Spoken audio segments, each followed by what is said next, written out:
And sorry.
Oh, sorry, I was muted.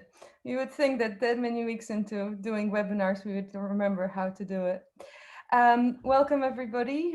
We will be starting in just a second. We're just gathering everybody into the room. My name is Marta Gieter-Piekarska, and I'm Director of Ecosystem for Hyperledger, and I'll be coordinating and emceeing today's webinar. The webinar today will be delivered by Duncan Johnston-Watt from Blockchain Technology Partners. And Duncan was so kind to create a presentation about his work with Tel Aviv Stock Exchange, where they created a securities lending platform using Hyperledger Sawtooth. Now, a couple of housekeeping rules. First and foremost, please do mute your phones, and reminder to everybody to turn off notifications, especially if you're speaking. If you're speaking, feel free to turn on your video so that we can see you. Otherwise, I would request everybody to turn their videos off and mute themselves so that we don't have any interruptions.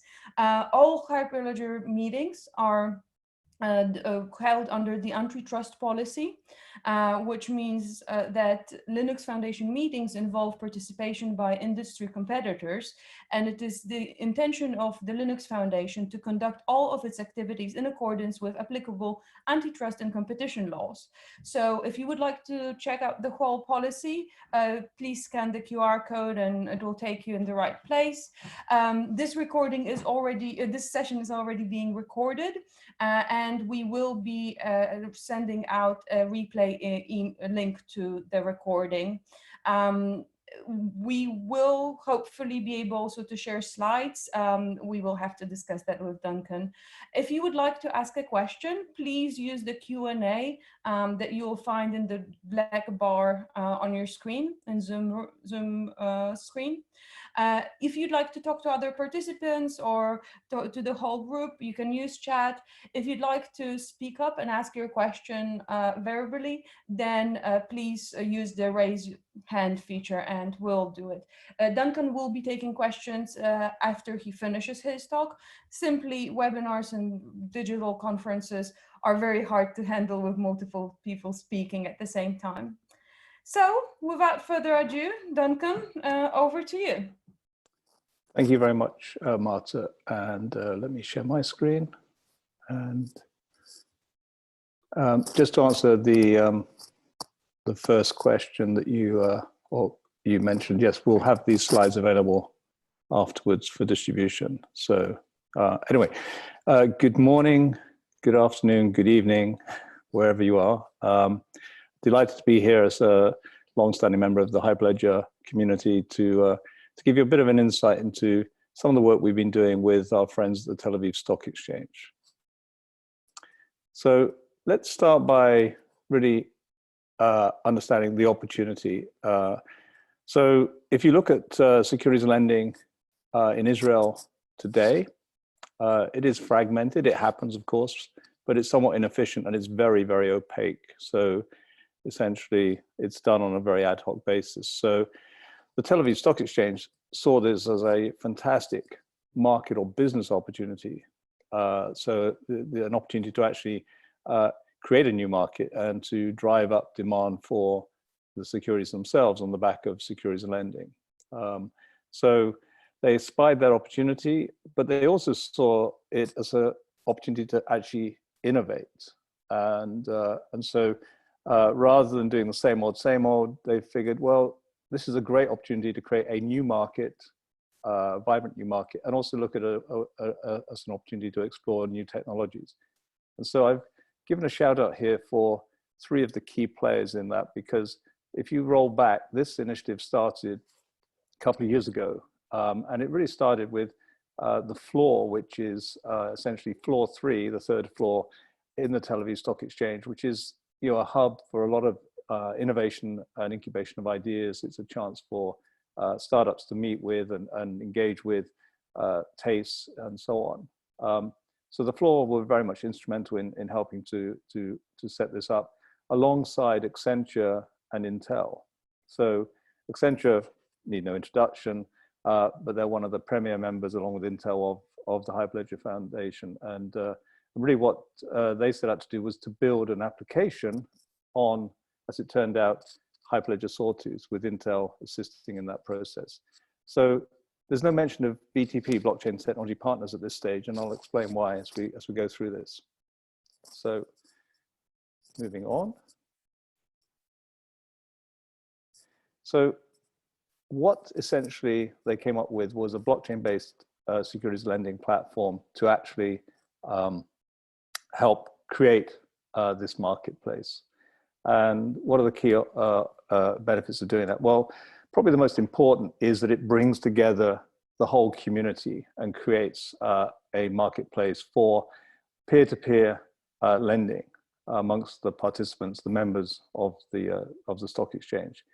And not only that, so now you have a level playing field essentially, but also it provides a way of capturing a lot of different securities lending practices as smart contracts, and also allows you to codify those in a very clear and precise way. So you can imagine that if you're doing this on an ad hoc basis where one of the participants is working just with their customers, then it really is going to be hard for them to broker efficient deals, and the terms and conditions will be problematic potentially. So here's a chance to create a level playing field, establish standards around what securities can be lent, under what timeframes, under what conditions. Is it something that can be lent and has to be lent for a specific period, or are there sort of breakout clauses on either side, and so on and so forth.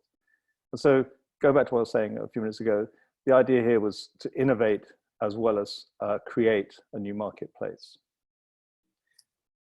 And so, here are some of the features that I wanted to call out. And this is where we do actually enter the picture. But they elected to use Hyperledger Sawtooth. So this is going back to almost 2 years ago, in fact, exactly 2 years ago, so 2018. So at that point, Sawtooth had been with the Hyperledger Foundation for a couple of years, but it had just really sort of emerged out of every project goes through a sort of process of being contributed, gestating or incubating, and then emerging from that to being an active project, and then very importantly, then achieving 1.0. So this is not specific to Sawtooth. This happened with Fabric ahead of it. It's happened with Hyperledger Besu, with many other projects. But there is a sort of well-trodden path, and that shouldn't surprise any of you, because Hyperledger is in many ways a mini-me version of the Apache Software Foundation. I say mini-me because it's focused on a very particular sort of domain, namely blockchain and enterprise blockchain technologies, rather than being across every single domain of discourse. But with Sawtooth, they also elected to do something very innovative with Intel around SGX, the Software Guide Extensions technology. So this allows you to essentially have data that is only accessible within what's called an enclave, if you are actually permissioned and have the access rights to actually obtain that data. So it gives you an ability to create data privacy while actually maintaining if you like, a canonical distributed ledger technology where the data is everywhere, but is only available or accessible if you are entitled to. Now, there's data segregation, which you've probably heard about in the context of things like Fabric channels and Besu, Orion. So data privacy and data segregation are different things, but nonetheless, this was the route they took. Very interesting route. And that work that Intel instigated and actually incubated in the floor in Israel, where they have a very strong R&D presence, was then contributed to Hyperledger Labs. And then that's where we sort of come in. So this project had been well underway and was getting along quite nicely without us. Terrible thing to say if I'm meant to be the sales guy, but the point is that when it came to taking this concept or proof of concept and then taking it forward into production, that's where we were introduced into the mix by Intel, in fact, to really help the Tel Aviv Stock Exchange on that journey. So from concept car into production. So if you cast your minds back to pre-COVID, big car shows, every car manufacturer will have what they call a concept car, which is a beautiful thing. Everyone looks at it and goes, wow, when is this going to be in production? And many times it isn't. Oftentimes it's admired, but goes no further. So it's easy, very easy, relatively speaking, to create proof of concepts, but it's really that journey from proof of concept to production that's one that many blockchain projects are now on. And in this case, the Tel Aviv Stock Exchange, the BSL is no different. I think, by the way, just as an aside, that's reflected in a lot of what we heard last week at Consensus around where are we in that sort of adoption cycle for blockchain, and we're well beyond people just doing proof of concepts. There's a lot of work now where things are either in or on their way into production, and that's pretty exciting. Particularly exciting for us as a company because our DNA is all around how do we help automate the operations and management of these distributed networks. So why did they choose Hyperledger Sawtooth? And I will freely admit I'm a fan of Sawtooth, but that doesn't mean I'm not also a fan of other projects within the Hyperledger family. But they elected to work with Sawtooth. By the way, the top and tail of this open source, industry agnostic, strong governance model, those apply to every project by and large within the, certainly when it comes to frameworks, meaning the distributed ledger frameworks within Hyperledger. We get the strong governance model from Hyperledger itself, because for those of you who don't know, and I'm sure there are still a few people out there that don't know how these things are organized, but Hyperledger as an organization sits under the Linux Foundation. So Linux Foundation is host to many initiatives like Hyperledger, like the Cloud Native Computing Foundation itself, and so on. But the core idea here is that it provides a framework for the open source to be properly looked after, and that's incredibly important. If I'm an enterprise, I want to know that this thing is in a safe harbor, if you will. This open source project that I'm contemplating working with has all the right governance around it. Moving beyond that, though, what appealed was the idea that's fundamental to Sawtooth, that in many respects it mirrors the way that public blockchain networks are rolled out. It's highly scalable, highly modular. You can start small, you can grow it, you can roll it out, wide area very easily. And the other three things that I wanted to call out are, there is a very clear separation if you're looking at this from a stack point of view between what's happening at the network layer, which is essentially looking after the state of the world, the blockchain, the Merkle tree, and so forth, and what's happening further up the stack in terms of what's happening at the application layer. And that clear separation makes it easy, and there's a great use case from ScanTrust from a couple of years back, where they took a lot of code they already had and were able to convert it to run on Sawtooth without a huge amount of refactoring. Why? Because at the application level, you have this essentially client-server architecture. It's a little bit more to it than that, but that's the basic idea. The server side is called a transaction processor. I'll show you a picture of that in a minute. The other two things that appealed and have become really, really important over the intervening time are the support that Hyperledger lends itself to when it comes to smart contracts and smart contract languages, to be precise. There's now support for Solidity through a project called Seth. There's a project called Sabre that provides support for WebAssembly. And more recently, something we've been very, very closely involved with over the last year or so is supporting DAML, the new smart contract language, relatively new from Digital Asset. And then finally, and this really appeals to the sort of the architect in me, which is you have this notion of a pluggable consensus mechanism. Pluggable is really important in any architecture. So I can swap out one consensus mechanism for another. So the world moves on. We have a new and improved consensus mechanism. It's, I would say, not trivial. One has to be careful with words here, but it's very, very easy to upgrade to a different consensus mechanism.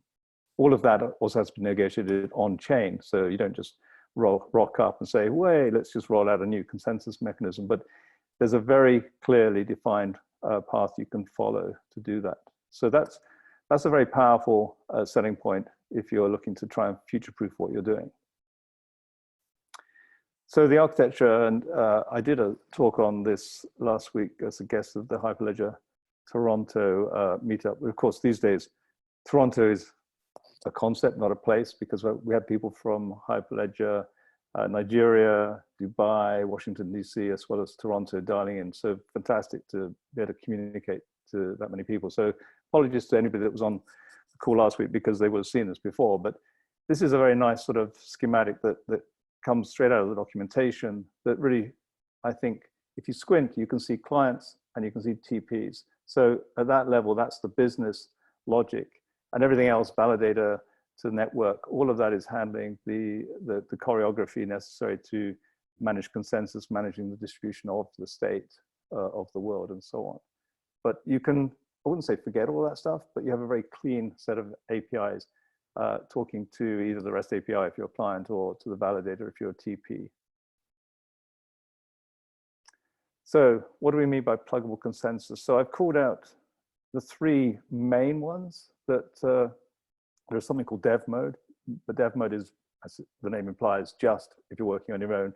And I would recommend that people, whenever they're developing something seriously, it's always a good idea to start working with a network as soon as possible. Don't make that the last thing you do, because invariably you'll find that the behavior you might expect naively is not the behavior you get in reality, never is. So, but in any case, there's a choice here of raft. So that's non-forking. That's very important in the context of many business applications. It's only CFT, crash fault tolerant. However, there's PBFT, non-forking again, big tick in the box. and that is, as the name implies, Byzantine fault tolerance. And then you have two flavors of POET. So POET, proof of elapsed time, to give it its full name, was originally and is well known and associated with Sawtooth as being linked to hardware. So POET SGX does require or depend on hardware, but POET, there is a software version that does not, and they are CFT and BFT respectively. The thing to bear in mind is that they will allow you to handle very large networks, but they are forking protocols.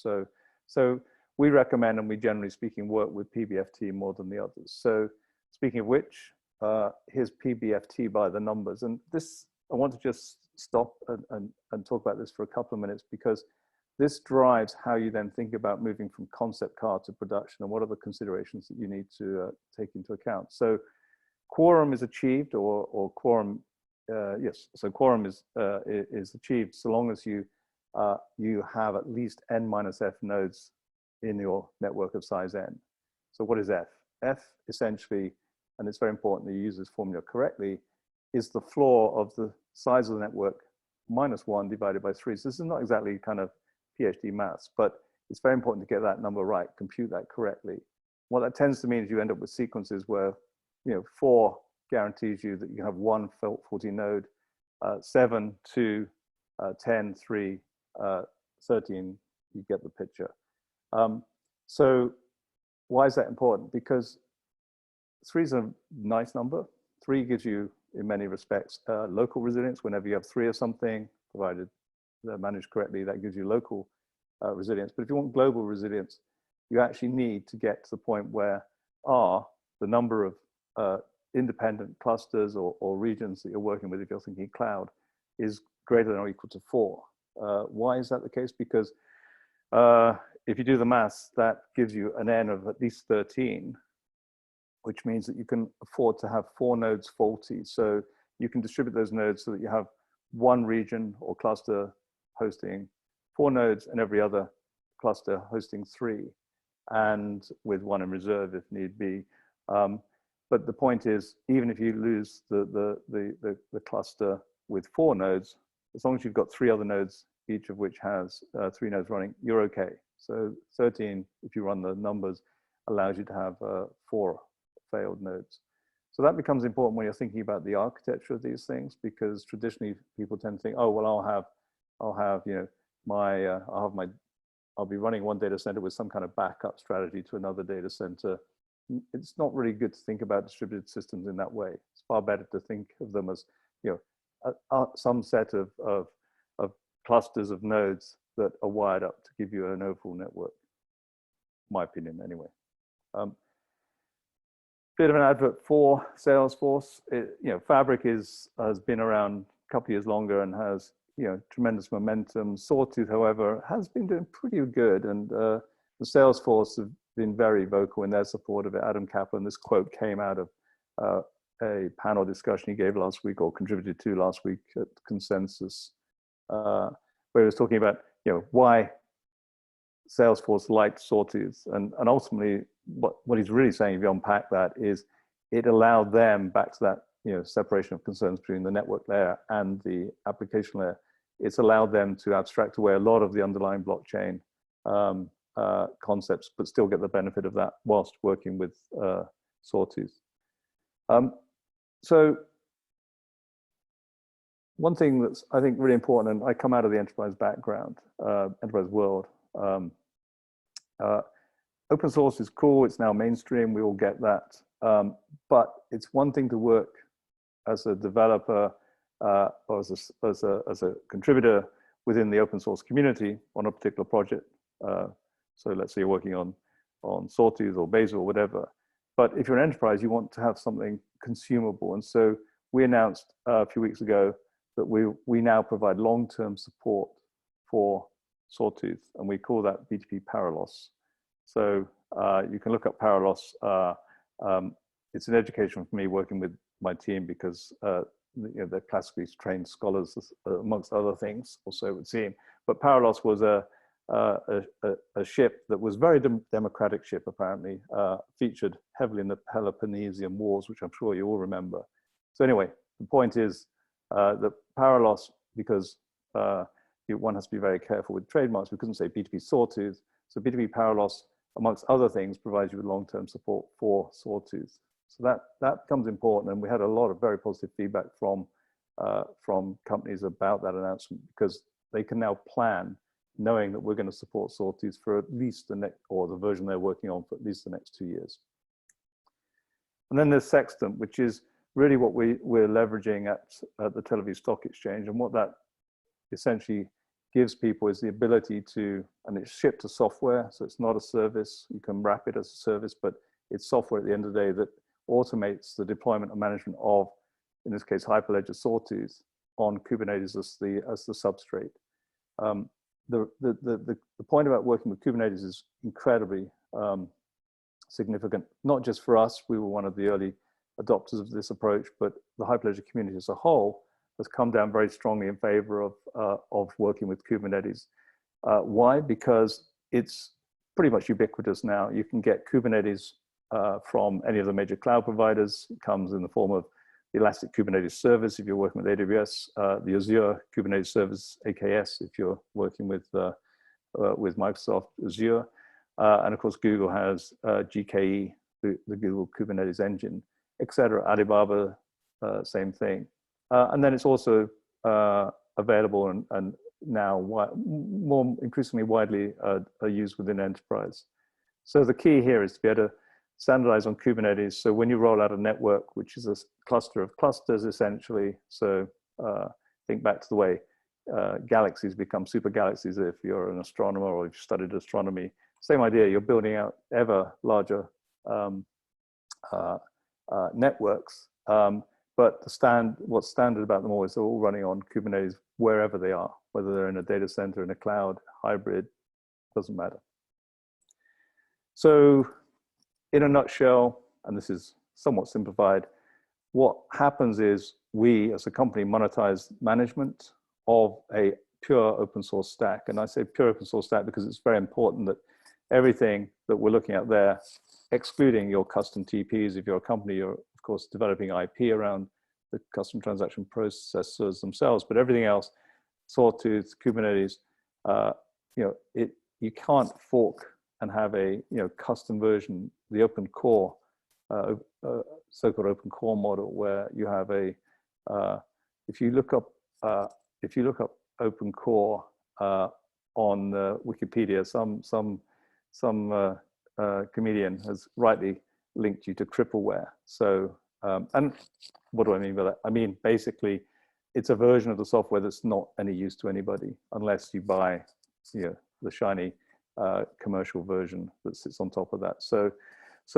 my point is that we believe, and the community that we're part of through Hyperledger, CNCF, and so on, are firm believers that blockchain is too important to be owned or controlled by a single company, and therefore the stack you're working with needs to be open.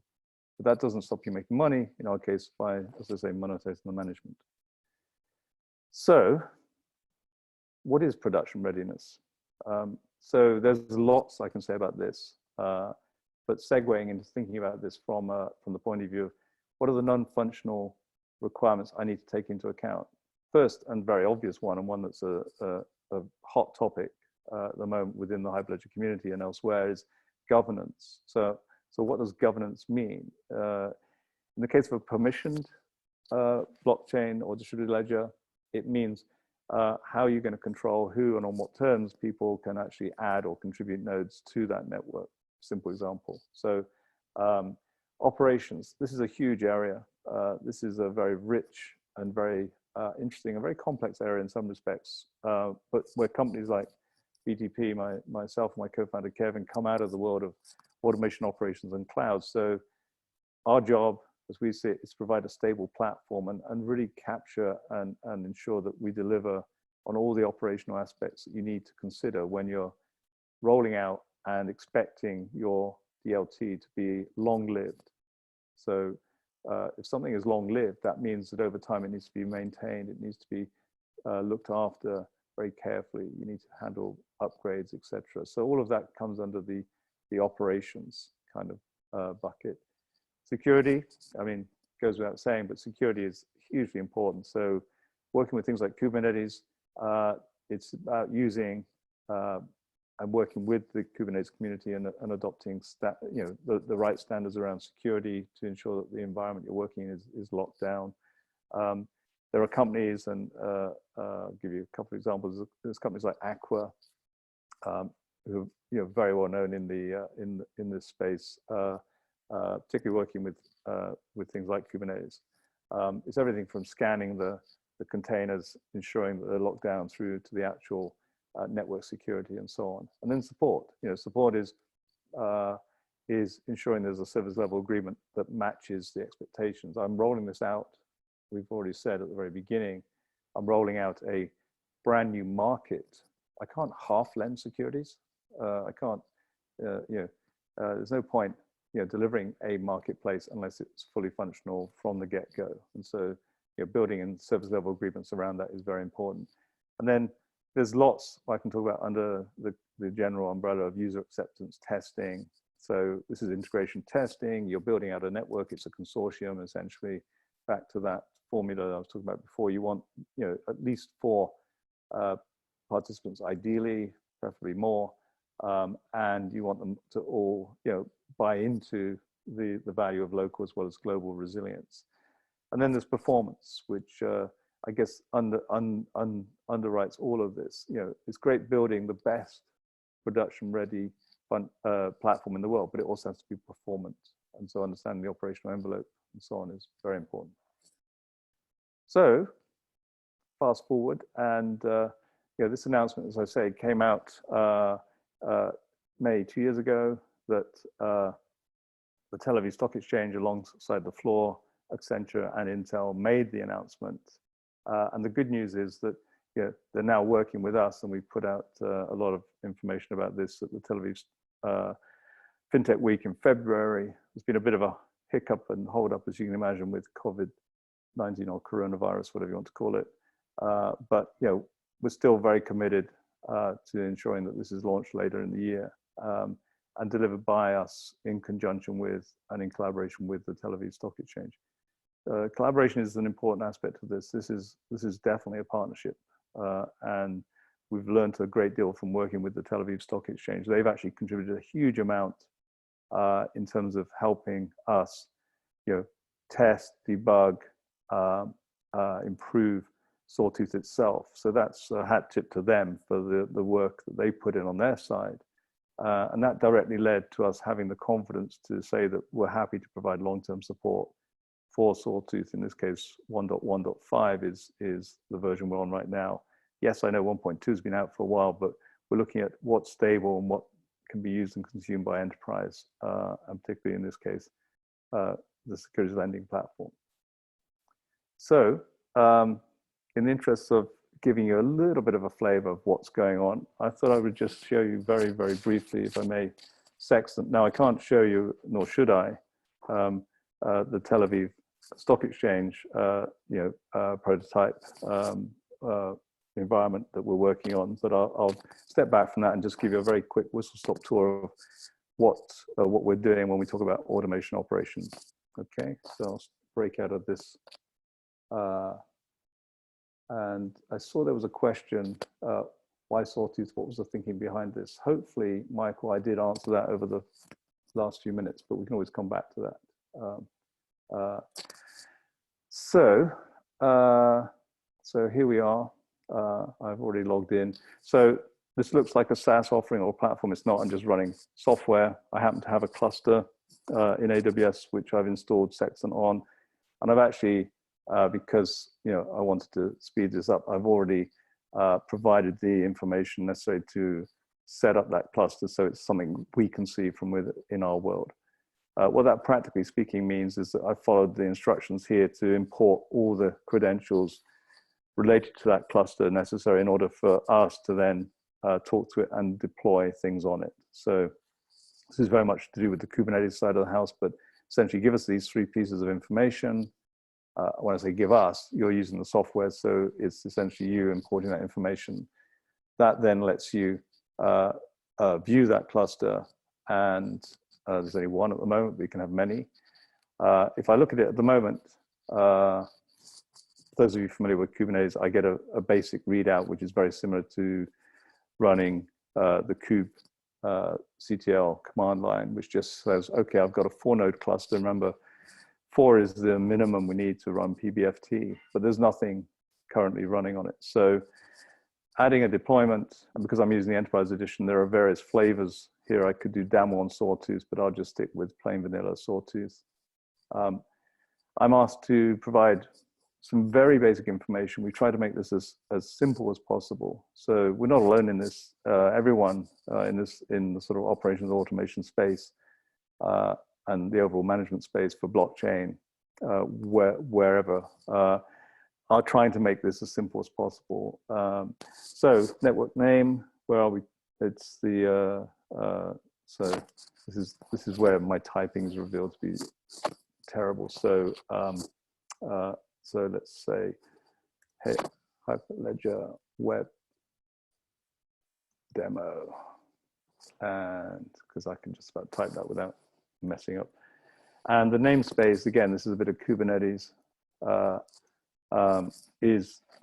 one is a logical name for the deployment. The other is actually the namespace we're going to use. I'm going to accept pretty much all the defaults here. I'm saying, you know, we do have support in this case for dev mode, which would automatically just stand this up on a single node in the cluster. PBFT, Poet, CFT, and Raft, but we'll stick with PBFT. There are various other things I could do here. So I can add in custom transaction processors. This is a way of defining, or this is actually a way of personalizing a Sawtooth network, adding in my particular application. And then I literally just hit deploy. And unless the demo gods are against me, what I should see very quickly is it's spinning up. And in fact, it's already deployed and run set up a 4-node Sawtooth network. I'm a bit worried that we make it look too easy, to be honest with you, but there's an awful lot that anybody that's worked with Sawtooth or Fabric or any of these projects, Bezu, etc., should know is that, you know, respect to the team behind this, because they've made it so easy, even the CEO can demo it. Interestingly, once something is up and running, we also support the notion of amending or editing a deployment, so we can actually go in and actually go back to the deployment and actually edit it. And so editing is a bunch of stuff. It means having set it up correctly, you can then provide access control, so you can gate who can actually see it in terms of users and so on. There's a bit of history there that says I successfully deployed it, but obviously can't change some of the parameters, but I could, in theory, change the consensus mechanism, or more interestingly, I could add a custom transaction processor here. And if I do that, all right, I'll give it a go. Should never do this. Never work with children, animals, or CEOs, especially on live demos. But let me pick one which I think is out there.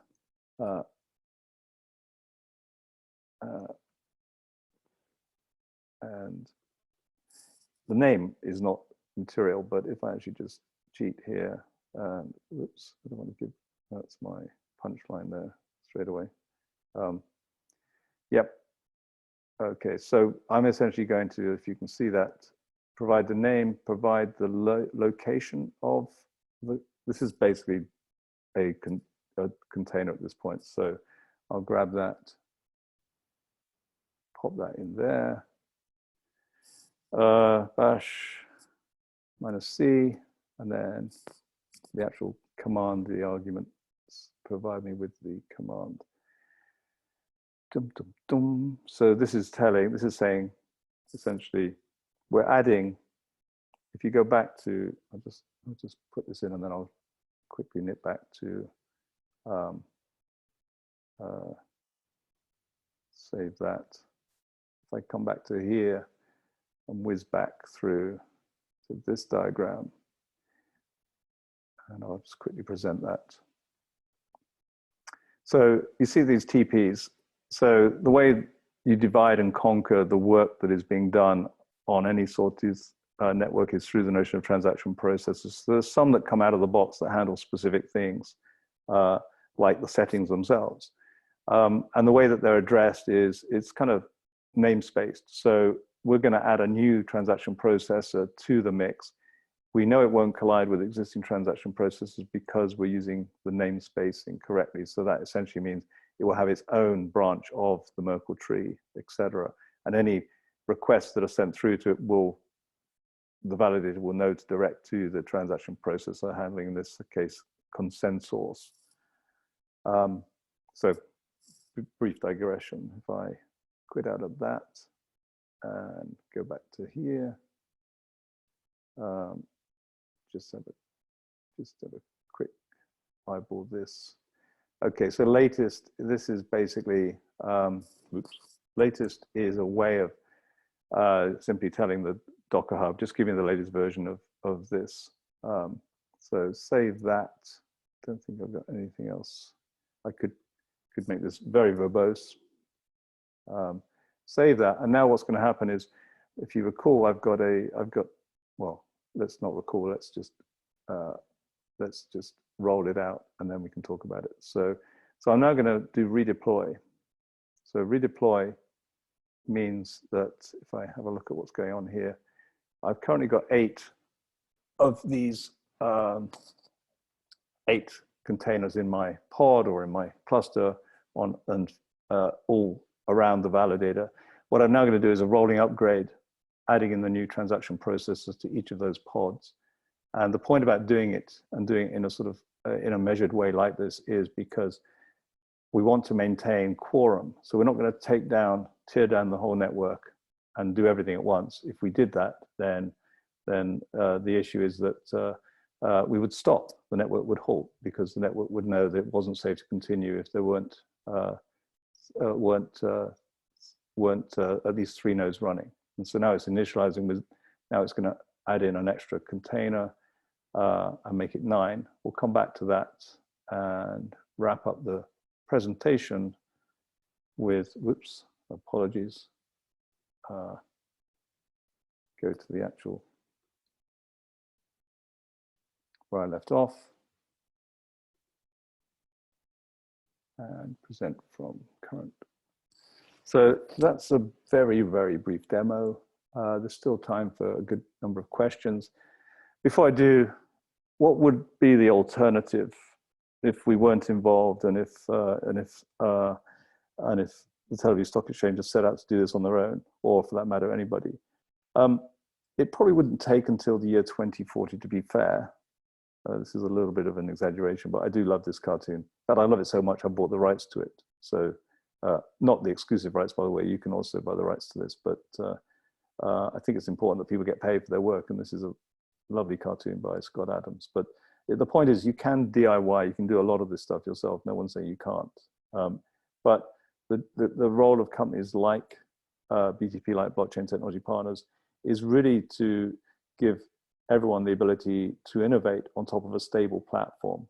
And of course, I've spoken a lot about my company, our company, and how we do things, but there are many other companies that are also providing similar platforms. So Pegasus, for example, will provide you with Pegasus Plus, I think it's called, which is a enterprise version of Besu, for example. But the idea is to give you, if you're a developer, and in the case of the work we've done with digital asset, if you're a DAML developer, even more, so give you the ability to focus on what adds value to your business, rather than spending all your time in the weeds. These slides will be distributed, but here's just a few links that we can obviously share as part of the deck. But I'll leave you with that thought. What is the alternative? Get back to me in the year 2040. Okay, all right. It's probably a good time to switch to questions. So thank you, Duncan. That was very interesting. Every single time I listen to what you guys are doing, I'm amazed. So I do have a question here. From Mohammed, Fabric has been adopted by main cloud providers like IBM, SAP, and MS. Are there any plans for Sawtooth to be available on one or many of these platforms? Well, the short answer is it already is. So, you know, take Sextant, and we can help you target any of the major cloud platforms. And we do that using Kubernetes, as I was saying earlier, as the standard substrate. What I think was being hinted at there, though, was the idea that the cloud providers are providing Fabric as a service, XYZ as a service. Whilst there are a couple of companies I know of that have gone down the as a service route, we could, but we've chosen not to. And instead, what we're giving people is the ability to, and we're not saying how to roll this out. You can configure things, whether you have a network operator that wants to run the show, whether you have every member of the consortium wants to contribute their own nodes and run their own part of that network. Sextant enables all of that.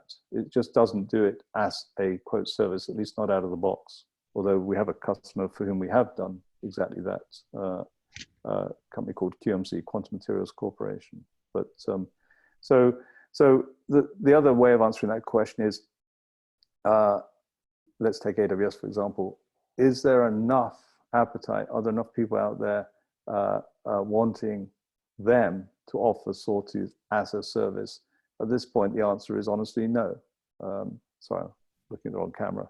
It's like one of those newsreaders that's looking at the wrong camera. The honest answer is no, but they're watching this space, and so they're very interested in the evolution of not just Sawtooth but Bezier as well, which is a very exciting new project that's come into the Hyperledger fold. Thank you, Duncan. So are there any more questions? We still have a bit more time. So I would encourage you to take advantage of having Duncan on the call. These guys are really experienced with Sawtooth, and definitely if you have any questions about that, I'm sure Duncan would be able to answer. While we are waiting for this, Duncan, when do you think this will be put into production? When will we actually be using it? So we're, if you mean by it, when will the Tel Aviv Stock Exchange be formally launching their blockchain lending? Sorry, their blockchain lending? What am I talking about? Securities lending. Well, you could lend blockchains as well, I guess, but I'm short of blockchain. Sorry, stupid joke. The short answer is clearly, there's been a little bit of a hiccup timing-wise with what's happened over the last couple of months, but it's full steam ahead, and we're very committed to getting this into production before the end of this year. And it's a collaborative effort, but we're marching to a very well-defined roadmap that will see us, we believe, live supporting securities lending well before the end of the year. And that's not the end of it. That's actually the many ways the beginning of it, because as the market takes off, we expect additional participants to actually want to join in. And so, it's not a one-time big bang thing. It's actually a tremendous opportunity that will, we think, evolve over time as more people want to participate and add nodes to the network itself. So, and that's a pattern that we've seen with other projects, not necessarily ones we're involved in, where you see the idea, you see the market, and then you watch as it sort of evolves and takes off. Quick advert for something that we are, I hope, going to be physically at. You never know, but we are sponsoring the Securities Finance Technology Symposium.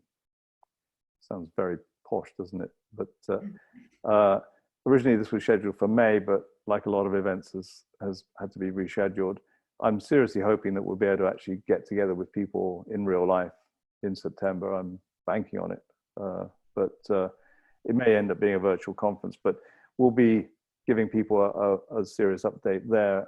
And I believe the plan is to do a fireside chat with one of the senior folk at the Tel Aviv Stock Exchange. So great opportunity to ask them directly they've enjoyed this whole experience and this whole journey they've been on. Initially with the floor, with Accenture and Intel, and now with us.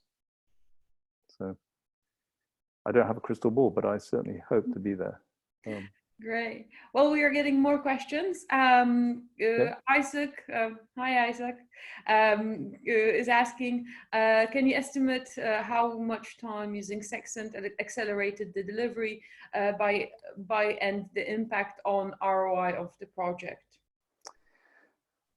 Okay, so we stopped using the term one click because I think I needed 2 or 3 clicks, but you may not have appreciated that, but what we actually did a few minutes ago was actually deploy all we had was 4 nodes in a cluster running in AWS somewhere, and we rolled out an entire Sawtooth network on that in a matter of seconds.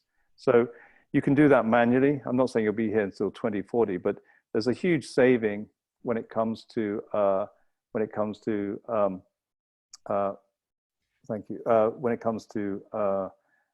working with automation and operations tooling, and Sextant falls into that category. So the long-term saving is twofold. It's, on the one hand, you're eliminating a lot of error because these things can be quite complex. So you're codifying a lot of the operations. So that's infrastructure as code, it's called in sort of the DevOps world. So we lock things down very elegantly. So, reduce the number of errors significantly by order of magnitude. And then the tools that we have that also support the ongoing rolling out of an upgrading of the network. Again, and if I just steal my screen back, and I promise this is not a screenshot, this is real life, but I left that job running where I was basically, if you can see that, long answer, but I think it's worthwhile. If you notice, we now have 9 out of 9. So what does 9 out of 9 mean? It means we've rolled out onto that network without interrupting or disrupting that network, a new transaction processor, which really personalizes that network. And one can do that multiple times. There are other reasons why you might want to upgrade the network because you want to fix a fault or roll out a new version of a validator. So if you add all of that up, this is nothing to do with Sextant or nothing to do with blockchain specifically, but this is the whole pitch around IT automation and IT operations and management. So again, I sort of hinted at this early on in the presentation, but Kevin and myself have been doing this since the 90s, actually a bit earlier than that in 1 or 2 cases. But essentially, we've been fascinated by the challenges of deploying and managing large-scale systems for many years, and the technology has evolved over that time. So when we started, there was no such thing as virtual machines. Then there was virtual, then there was Docker, then there was Kubernetes, cloud, etc. These are all fantastic environments to work in, but you do need the tools to go along with that. So hard to put a number on it, but it saves a huge amount of time, massively reduces the errors that can occur, which can be very, very painful and expensive. Loss of reputation is hard to quantify in terms of what's the value. Well, it's a bit like one of those credit card adverts. It's hard to put a price on reputation. For everything else, there's MasterCard. Sorry, Visa. Sorry, whatever. Pick your favorite card. I'm not allowed to advertise. So Duncan, thank you for your answer. There are 2 more questions. Mm-hmm. First, Omar is asking, who are the actors of the network and what are their roles? Tim, for your question about what was the incentive of contributing Sawtooth to Hyperledger, I'm not sure, Duncan, if you want to touch upon it. If not, I'll put in chat my email and I'm happy to help you out with that. So I wouldn't mind having a go answering that. Open source is the beginning, not the end of the journey. So open sourcing something is a great way of getting it more widely adopted. And there are stats that will show you that not only getting it more widely adopted by open sourcing, I could open source something. I always give the example of my teenage angst poetry. I can open source that. I don't think people will A, thank me for it, or B, it will become a thing. But if you open source, it's the same with is vanity publishing to just open source a project and just leave it sitting there. It's far more important to contribute it the way Intel did to the Hyperledger organization, because then you have the governance, then you have the guarantees as an enterprise wanting to use this, that it's not going to disappear in the blink of an eye, or suddenly people will stop taking an interest in it, because there's a critical mass of people now involved out with the original company. And economically, you can still, and people do, as we are, create value around that, around the open source project itself. So it's not like, it's not free. We're not part of we're not followers of the Free Software Foundation a la Stallman, if people remember that far back. We see this as very much a way of enterprise consuming software. And the first question they'll ask is who's supporting it? And that's when companies like ourselves and other companies within the Hyperledger community can offer up their services and say, we're happy to stand behind it and support it so it's used in production. So, and it's also, if you stop and think about it, you want it to be adopted. I can give you countless examples where somebody's not open sourced something and it's gone nowhere. It's fizzled out because people want to be able to see, especially in the world of blockchain, where we're talking about decentralized networks and decentralized business models. They want to know what they're running. It's no good saying, trust me, it's fine, it works. People want to look at the algorithms, the consensus, everything. And so open source is the only way of doing that.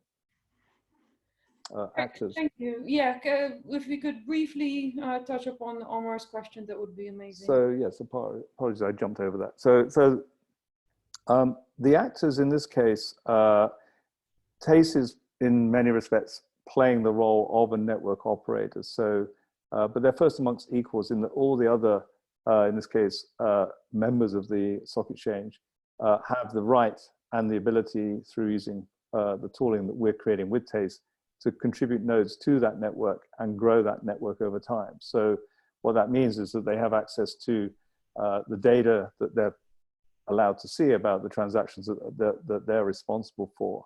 So you create an orderly marketplace.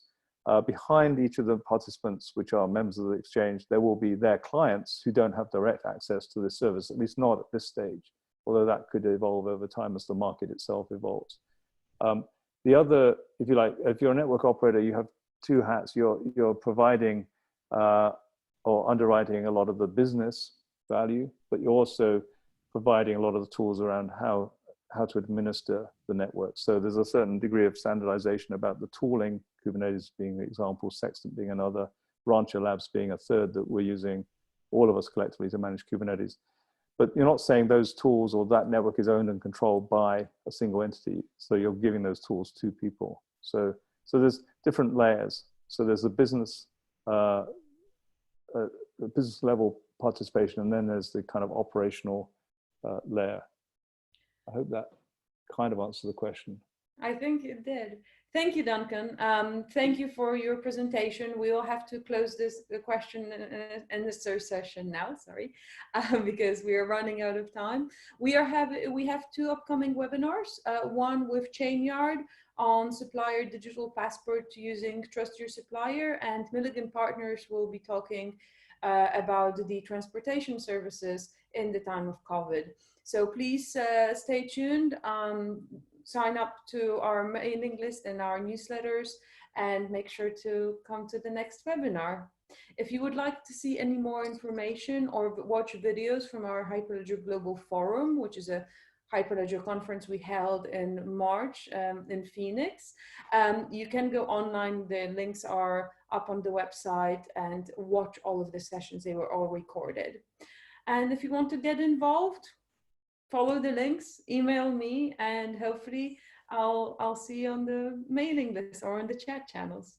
Thank you so much. Thank you, Duncan, and have a good day, everybody. Stay safe. Thank you, Marta. Take care, everybody.